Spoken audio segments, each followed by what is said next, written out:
Have you ever wondered why your light, your healing, your truth seems to offend people who once claimed to love you? Why the very act of becoming whole feels like it wages a silent war on your closest relationships? You didn't change to hurt them. You changed to save yourself. But the moment you stopped playing the part they wrote for you, something in the air shifted. Smiles became strained. Silence thickened between words.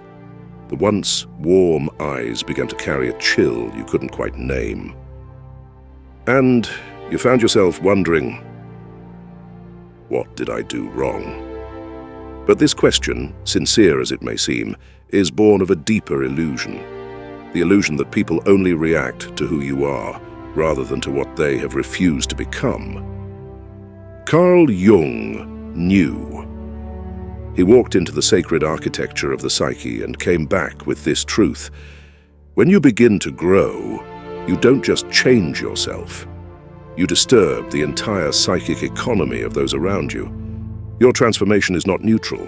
It is radiant, and radiance reveals everything, even what others have spent their lives trying to keep hidden. You, in your healing, become a mirror, but not a soft, flattering one.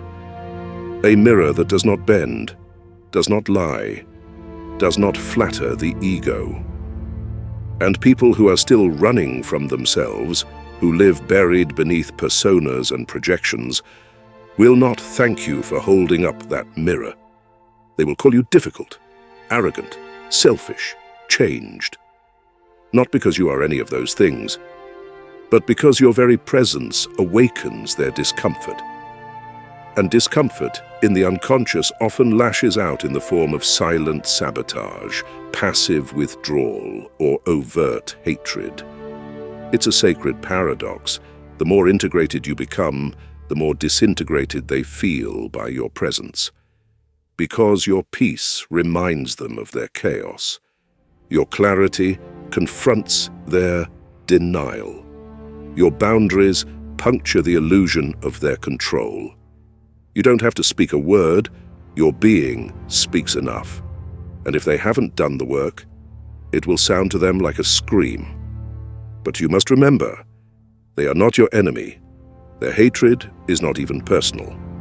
It is psychological, archetypal, a clash between one soul choosing evolution and another resisting it.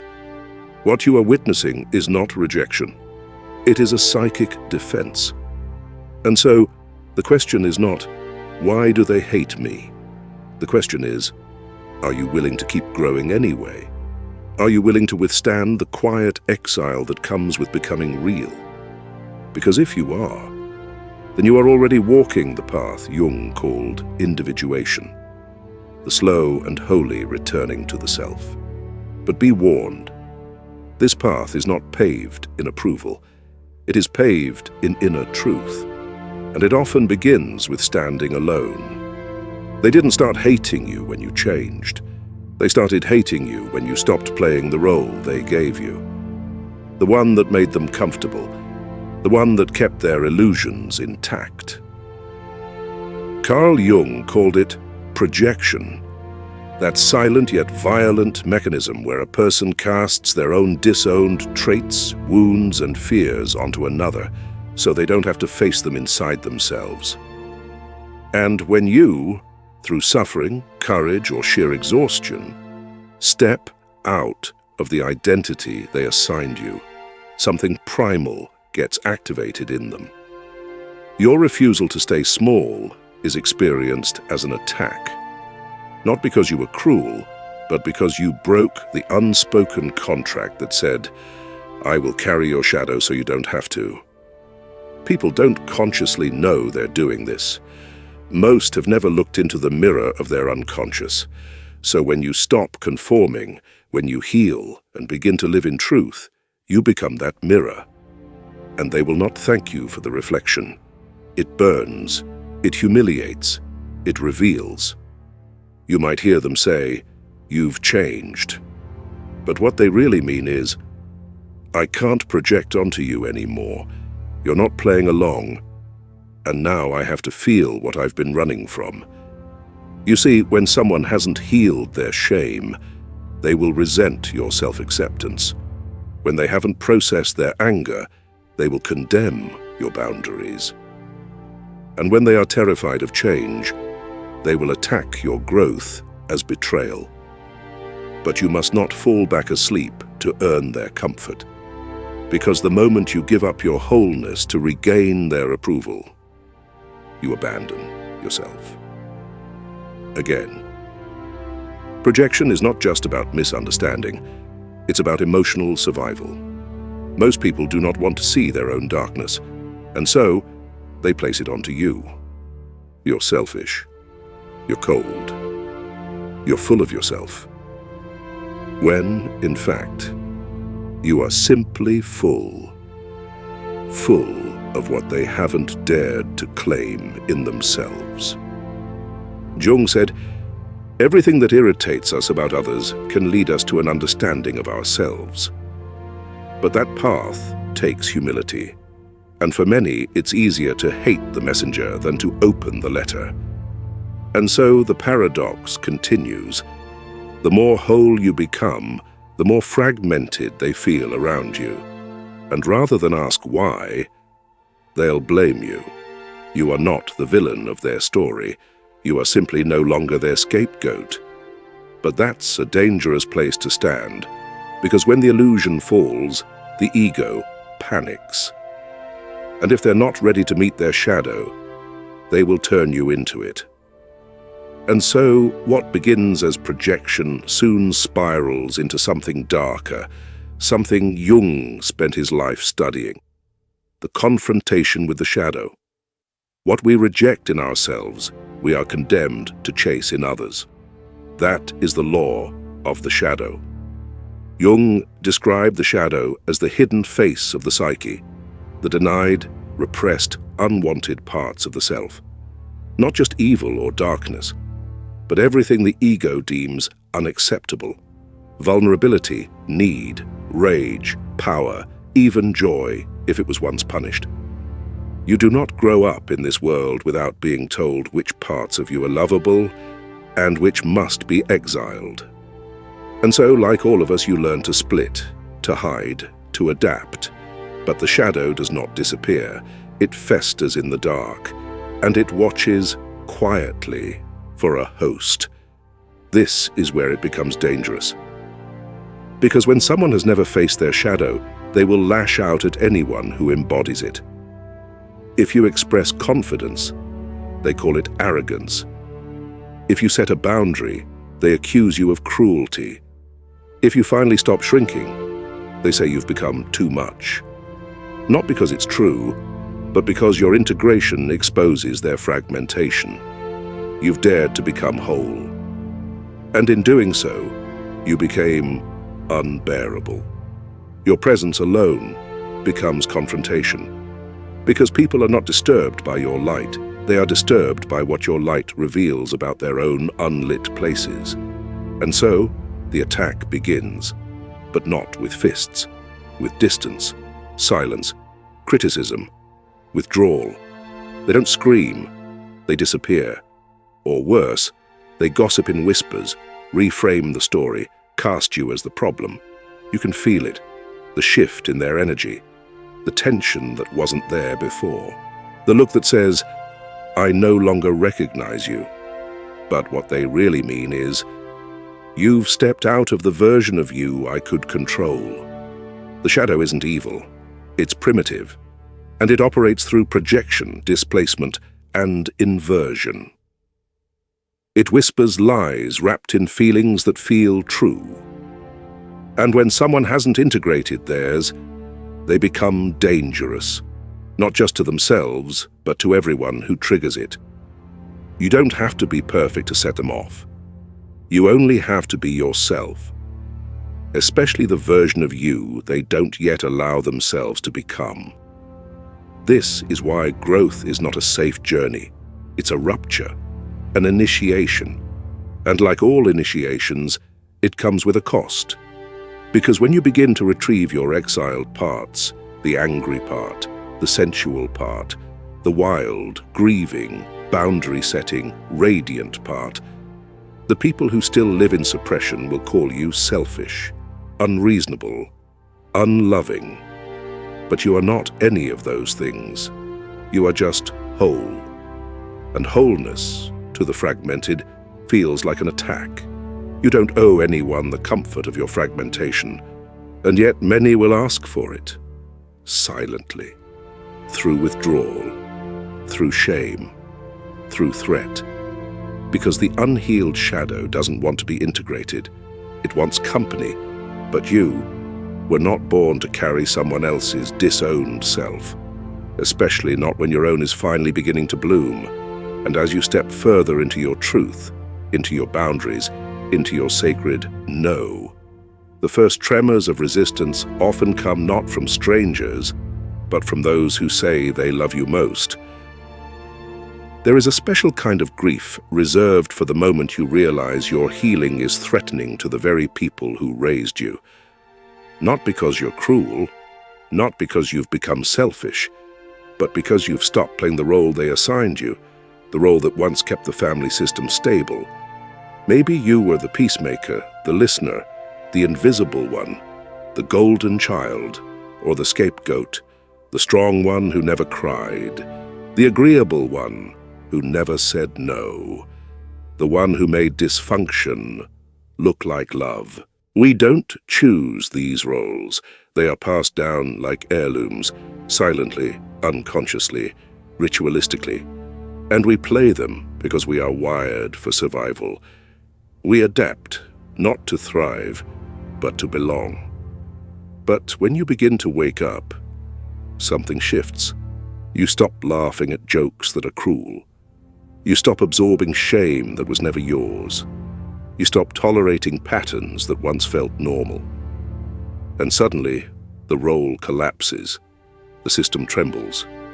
Because your individuation, your sacred return to the self, doesn't just liberate you. It disturbs everything. You are no longer the mirror that reflects back the illusion others need to maintain. You are no longer the emotional crutch, the scapegoat, the hero. You're just you. And that is terrifying, because the entire family dynamic was built on unspoken contracts. Don't outgrow us. Don't outshine us. Don't break the pattern. But now, you've broken it.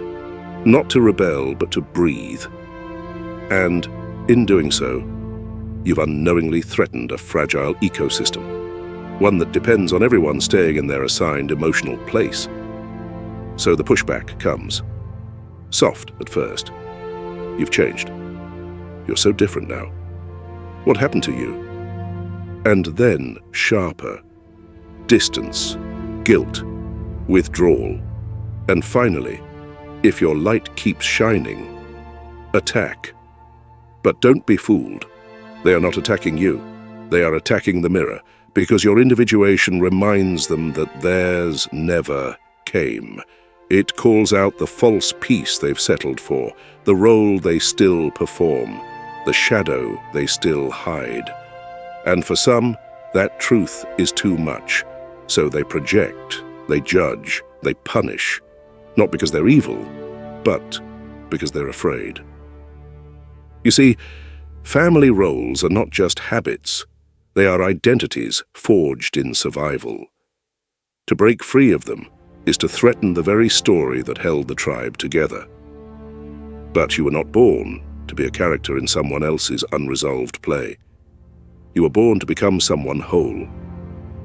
That becoming is not betrayal. It is a rite of passage. And though it may be lonely, it is not wrong. You are not destroying the family.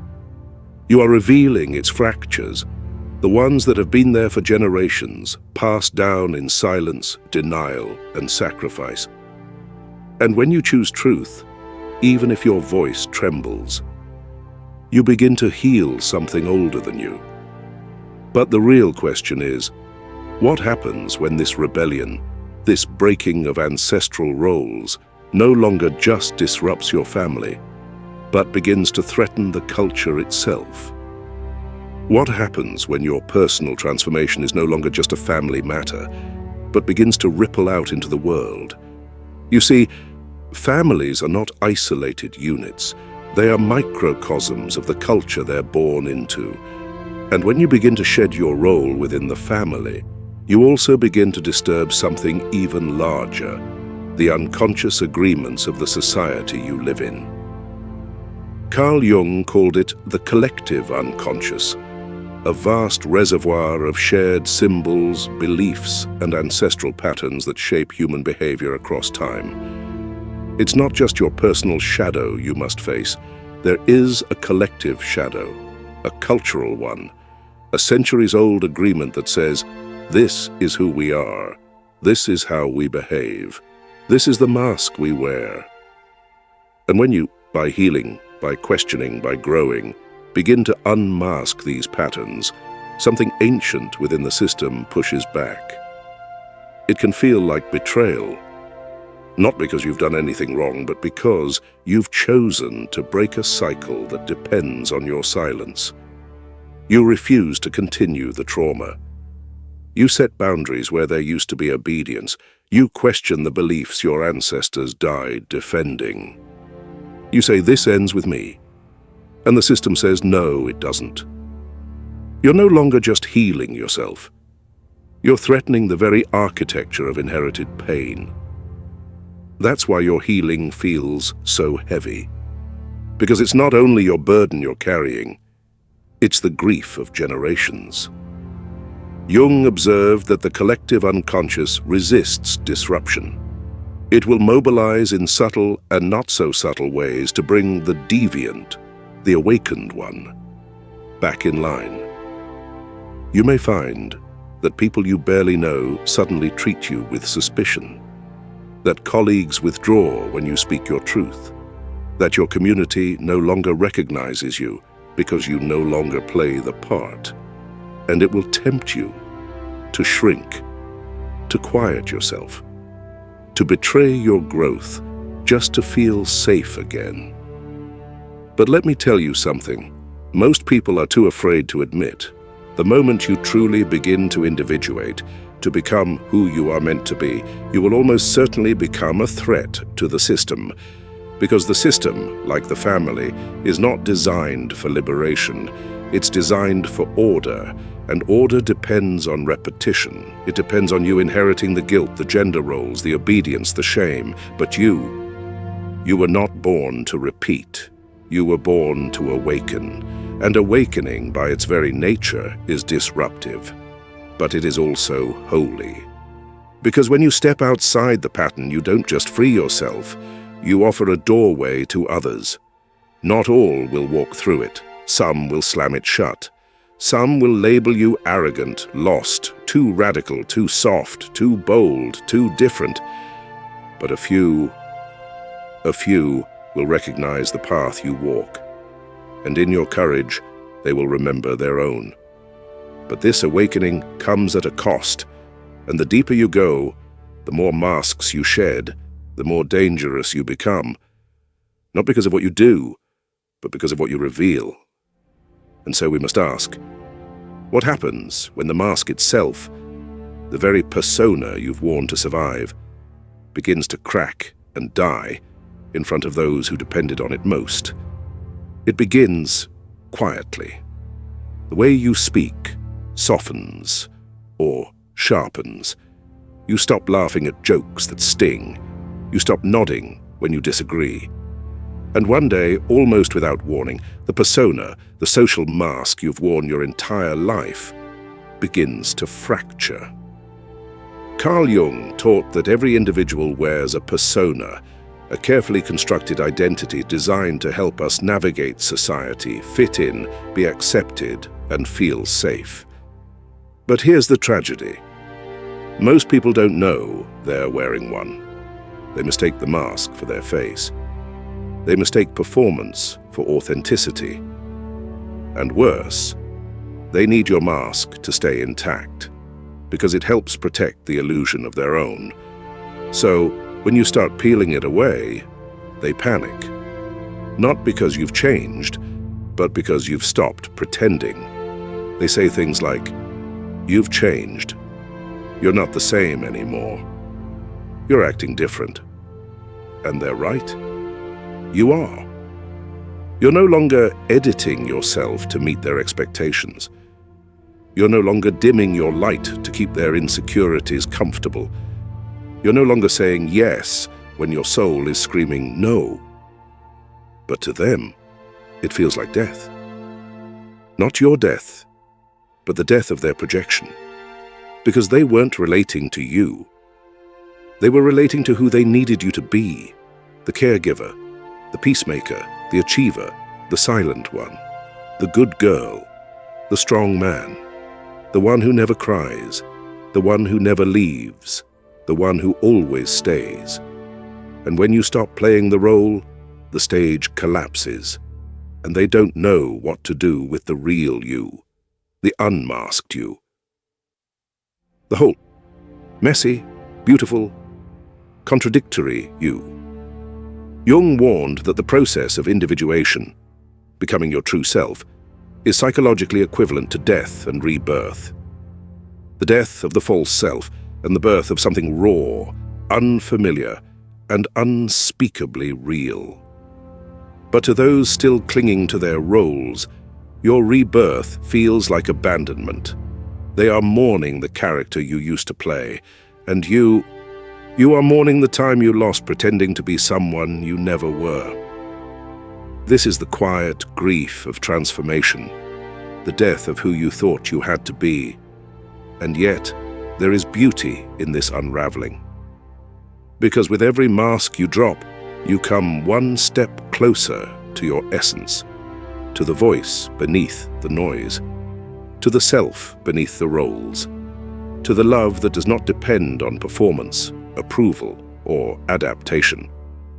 But with that emergence comes something else, a confrontation with deeper psychic forces. Not just the ones society projected onto you, but the ones you carry within. Your inner polarity. There is a particular grief that comes not from losing someone else, but from shedding a version of yourself that others depended on. The persona, the social mask you wore to navigate the expectations of others, begins to dissolve, and when it does, it is not just you who mourns. It is everyone who believed that mask was you. Carl Jung said, "The persona is what one is not, but what oneself and others think one is." And so when you begin to remove the mask, it feels to others like a kind of death. Not your death, but the death of their illusion. They do not grieve you. They grieve the image they projected onto you. The agreeable daughter, the self-sacrificing son, the dependable friend, the cheerful one, the one who never complained, who absorbed pain without making a sound. You were never meant to live forever behind that glass. But the mask, it had benefits. It made things easier. It earned approval. It kept you safe. And so, breaking it feels like betrayal, not just of others, but of your old strategies for survival. You begin to hear it whispered in the rooms you once belonged to. You've changed. They say it like it's a crime. And maybe, to them, it is. Because your change forces a confrontation they've spent their whole lives avoiding. The truth that much of what they called love was simply control. Conditional, quiet, convenient. And now, you no longer fit. Your silence is gone. Your compliance has burned away. Your soul is speaking louder than their comfort allows. And so they accuse, they distance, they withdraw, they mourn what you have outgrown. But I must ask you, gently, were you really loved? Or was the version of you that kept the peace the one they held close? This is the paradox of growth. The more authentic you become, the more false relationships will fall away. You are not losing love. You are losing attachments to roles you were never meant to play. And it hurts. Oh, it hurts, because the persona had memories, it had rituals, it had belongings. But the self, the real self, It does not seek belonging by distortion. It seeks connection through truth. So when the mask begins to fall, let it fall. Let it crack and crumble and make people uncomfortable. Because what lies beneath, raw, vulnerable, unpolished, is you. And the people who can love that version, the one without the mask, are the only ones worth keeping. The persona is useful, but it is not sacred. What is sacred is the one who finally had the courage to be seen. And now that you are seen, what happens to the inner world? What awakens when you not only drop the mask, but begin to integrate the masculine and feminine aspects of your soul, the anima and the animus, that the persona once kept hidden? The world has always taught you to split yourself in two. To become acceptable, you were told to choose strength or softness, action or intuition, assertion or surrender. But never both, never whole. And yet within you, Jung reminds us, lives a divine duality, the anima and the animus, the feminine and masculine principles of the psyche, not in opposition, but in eternal dance. When a man is taught to cut off his inner sensitivity, his anima, he becomes hardened, performative, severed from emotional truth. And when a woman is told to repress her animus, her inner assertiveness, she becomes pleasing, pliable, ghost-like in her own decisions. This imbalance doesn't just hurt the individual. It poisons relationships. It distorts desire. It creates souls who are only half alive.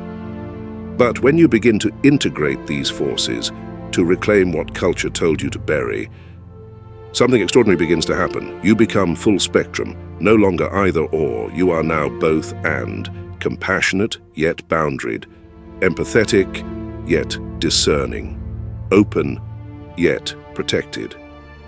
You begin to terrify those still stuck in psychological binaries, those whose masculinity is only dominance or whose femininity is only submission. Your wholeness becomes a quiet revolution. You are no longer easy to manipulate because you are not leaning helplessly on just one psychic leg. You are not just a nurturer, nor just a warrior. You are both. And this, Jung tells us, is where psychological maturity truly begins. The inner marriage of opposites. The sacred union of what you were told must stay apart. And now others feel it. They feel your presence differently, not chaotic, but complete. But they may not name it that way.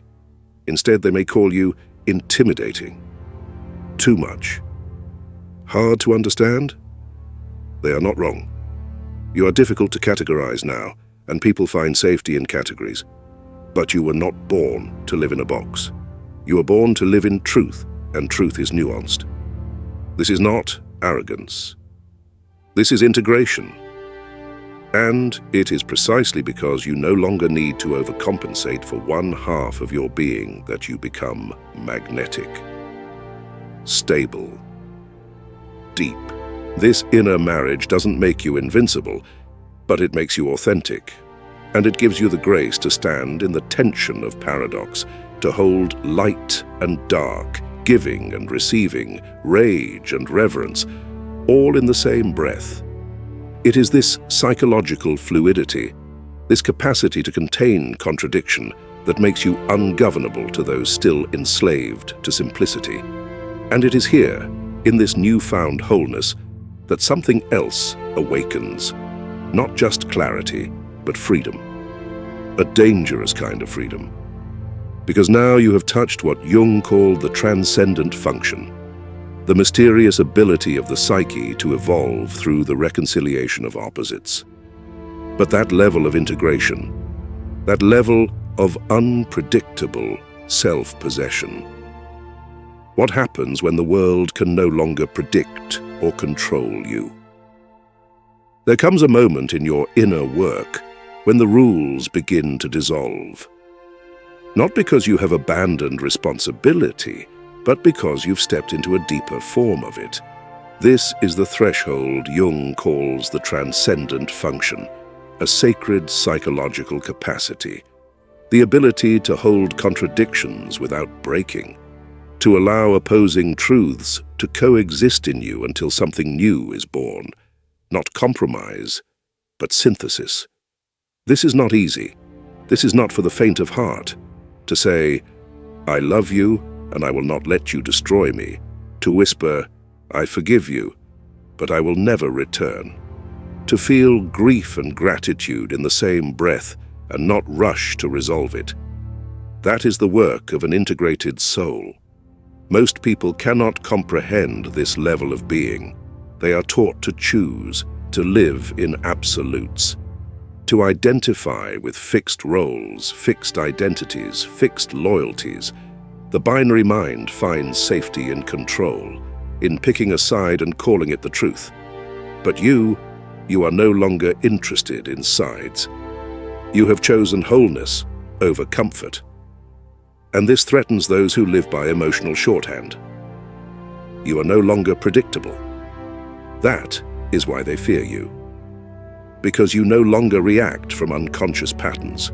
You no longer collapse into guilt when confronted. You no longer explain your boundaries as if they are crimes.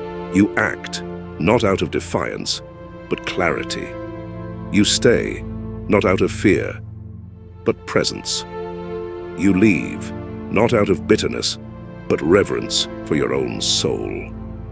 This is what makes you dangerous to the world built on unconscious roles. They cannot place you. They cannot project onto you as easily. Your silence now speaks more than their accusations. Your calm becomes the mirror they cannot escape. And what happens when someone can't manipulate you? They often label you the problem. This is the silent war Jung foresaw, the war between the evolving soul and the system that demands stagnation. But you, having crossed this internal chasm, can no longer go back. You are now animated by something deeper than reaction, alignment. You see clearly where others operate from their wounds. You no longer mistake volume for truth, or chaos for connection, or performance for love. You've stopped trying to be understood by those who don't even understand themselves. And this is the ultimate threat to the collective sleep. Your very existence calls people out of their illusions. Not because you lecture, not because you rebel, but simply because you are. You're a quiet disruption. You've made peace with your contradictions. And in doing so, you've become whole, a mirror that reflects the incompleteness in others. And that mirror, if they are not ready, will feel like violence. But to the one ready to awaken, it feels like grace. So yes, your evolution may cost you the world that once accepted you. But what you gain is something far more sacred. The eyes to see the world clearly, and the soul to walk through it freely. It is perhaps the most painful paradox of becoming yourself, that in doing so, you must lose who they loved you as. Carl Jung called this the price of individuation, the journey of shedding every mask you once wore to keep the peace, to feel loved, to belong. You don't just lose illusions, you lose people who were only ever attached to the illusions. The ones who clung to the old version of you, the one who stayed quiet to avoid conflict, who dimmed their light to avoid jealousy, who bent over backwards to be enough. And when you stop performing, when you reclaim your truth, their silence can be louder than any scream. They won't say it outright, but you'll feel it in their distance, their subtle coldness, the way they pretend not to notice the change in you. But make no mistake, they notice. They feel it like an earthquake beneath the foundation of their projections. Because when you stop being who they needed you to be, you force them to reckon with a question they've spent their whole life avoiding. Who am I without this control over you? Your boundaries rip the script from their hands. Your voice, once muted, now disturbs the comfortable lies they've built their identity upon. They'll say you've changed. They'll say you've lost your way. But the truth is, you've finally found it. They'll say you're selfish. But what they really mean is, you've stopped letting me define you. They will not all celebrate your becoming. Some will grieve the death of the version of you they could manipulate. Others will rage at the audacity of your self-respect. And in their pain, they may try to make you doubt yourself. That's the final test. When your inner truth threatens to cost you love, will you abandon it? Will you crawl back into the mold just to be held? Or will you hold yourself through the grief of being misunderstood? Because that is the quiet ache no one tells you about. The loneliness of awakening. There is a moment when the road gets so narrow, no one else can walk it with you. But in that solitude, you begin to hear something faint and sacred. Your real voice, your real knowing. Not the inherited beliefs, not the borrowed dreams, not the fear-shaped ambitions, but the voice that has been whispering beneath it all. Come back to yourself. This is the call of individuation, and it comes with a toll, the death of false belonging. But it also comes with a gift far greater, the freedom to live in alignment, not in approval. So mourn what must be mourned. But do not return to what you've outgrown just to be embraced by those who only ever knew your mask. They did not lose you. They never truly saw you to begin with. You are not here to be who they remember.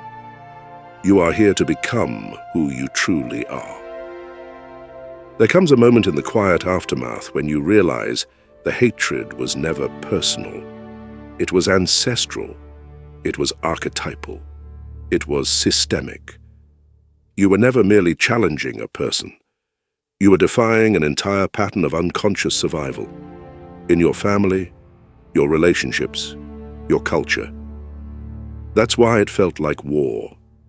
Because it was. But it was not a war of violence.